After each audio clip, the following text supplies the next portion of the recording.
রয়েছে আমাদের সিসিএন সংবাদের যে জাজেস টিম, তারাও কিন্তু রয়েছে। তারা কি বলছেন এই মূর্তি দেখে, শুনবো তাদের মুখে। কি বলবেন এই মূর্তি দেখে? প্রথমেই কর্মকর্তা থেকে শুরু করে সকল দর্শনার্থীদের সাদর শুভেচ্ছা জানাবো এবং ঘুরে দেখে যা বুঝলাম অসাধারণ আয়োজন। শিলিগুড়ির বুকে একটা নজিরবিহীন একটা আয়োজন, সবচাইতে উচ্চতার দিক থেকে বড় প্রতিমা এবং যথেষ্ট নজর কাড়ছে ভিড় দেখে যা বোঝা যাচ্ছে। এবং তার পাশাপাশি এখানে প্যান্ডেলের ক্ষেত্রে আমরা দেখেছি পরিবেশ বান্ধব জিনিস ব্যবহার করা হয়েছে। কোনো প্লাস্টিক, কোনো থার্মোকল তেমন কিছু ব্যবহার করা হয়নি যেগুলো পরিবেশ বান্ধব নয়। এছাড়া নিরাপত্তার ব্যবস্থা যথেষ্ট ভালো, কারণ এখানে এক্সিট, এন্ট্রি এবং এমার্জেন্সি এক্সিট সমস্ত ব্যবস্থায় রয়েছে।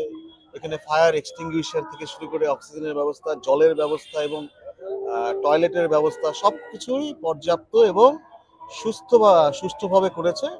আশা করি এখানে দর্শনার্থীরা যদি আসে তাদের কোনো অসুবিধা হবে না এবং আমি মনে করি এত সুন্দর একটি আহ, আহ, দীর্ঘতম উচ্চতায় সবচেয়ে বড় যে প্রতিমা, সকলেরই ভালো লাগবে। ছোট থেকে বড় প্রত্যেকেরই এটা নজর কাড়া এবং আকর্ষণ হবে। সকলকে অনুরোধ করবো আপনারা এসে দেখে যান।